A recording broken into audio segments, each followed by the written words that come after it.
just a couple of minutes. We finished class with the question, is virtual child pornography protected by the First Amendment? And that was the Ashcroft versus the Free Speech Coalition in 2002. And the Supreme Court said yes, because there was no victim. Now, you might imagine that a president might not be very happy with a decision that says virtual child pornography is protected as free speech, but there's nothing they can do about it. Since judges have life terms, presidents can't get rid of them if they don't like the decisions that they made. As a matter of fact, about 25% of all Supreme Court justices stray from the philosophy of the president that nominated them. Now, earlier today, I talked to you a little bit about this, about how Reagan had said his biggest mistake was Sandra Day O'Connor. But Sandra Day O'Connor is just one, and she actually strayed partially from the philosophy. John Paul Stevens, who was nominated by Gerald Ford, a conservative, well, a Republican. He wasn't a true hardcore conservative, but he was a Republican, put John Paul Stevens on the bench, and John Paul Stevens became one of the two most liberal justices on the Supreme Court.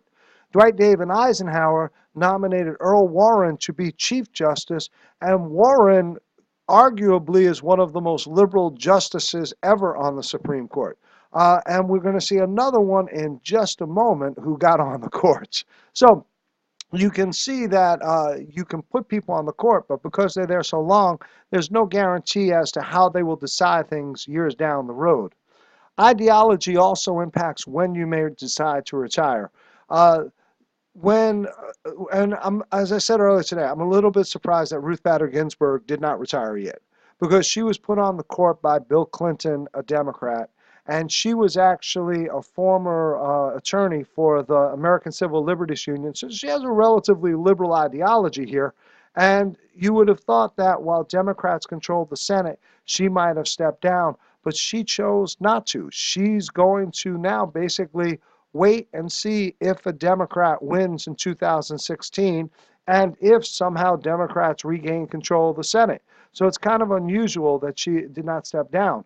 Now, John Paul Stevens, even though he was appointed by a Republican, because he changed his ideology and became more liberal as the years went by, he waited until Barack Obama was elected president so that George W. Bush would not be able to name his successor. So judges will try to wait it out to try to reward the party most of the time that put them in place in the first place. One of the other things when looking specifically at Supreme Court justices is the American Bar Association. And the American Bar Association actually has a whole big handout on how they look at people who have been nominated for judgeships and evaluate them. And they look at a lot of stuff. They talk about their impartiality, their independence, and then the qualifications of things. What's been interesting over the years is that different presidents have had different takes on the ABA. For example, most presidents have used ABA ratings, and the ABA ratings are kind of very much like your AP scores. It's like, you know, extremely well qualified, qualified, nice try, thanks for playing. You know, 5, 4, 3, 2, 1. And most presidents have looked at those ratings and considered them when making an appointment. George W. Bush felt like the ABA was too liberal of an organization, so he disregarded the ABA ratings. I believe Obama uses them, but I can't be sure. But the American Bar Association, because it has a lot of lawyers as part of its group, does evaluate the qualifications of potential judges. A paper trail has always been an interesting piece. A paper trail basically are the written words by the judge when they've given out a decision and they've written it up. Now, a paper trail can be good news or bad news for you. Remember, once it's in writing, it's there forever. If a judge has written, or a prospective judge has written a lot, that could help him, or it provides ammo for people who don't want him to be a judge. Now, what has happened recently is that you've had some cases where nominees didn't have an extensive paper trail. One of those people was David Souter. David Souter was a guy who came to President Bush back in 1990 on the recommendation of the New Hampshire governor, I believe it was, John Sununu.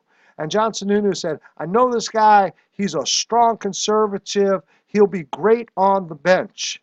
And then he got to the bench and he took a turn to the left.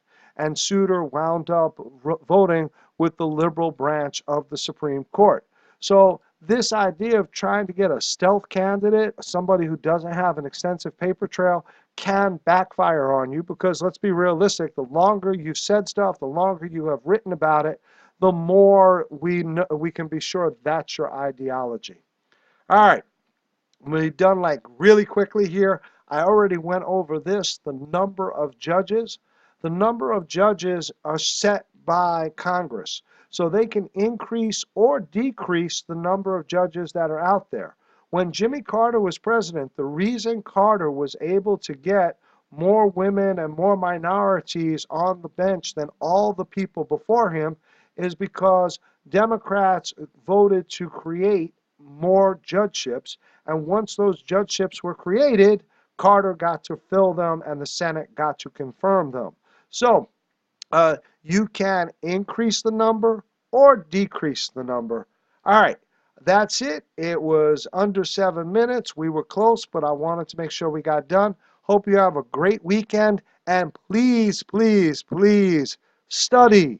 Look at the study guide. If you haven't found it, it's in this case listed right after the last lesson for the judicial branch. So in modules, it will be there. As a matter of fact, check this out. I'm even going to show it to you. So we go to modules.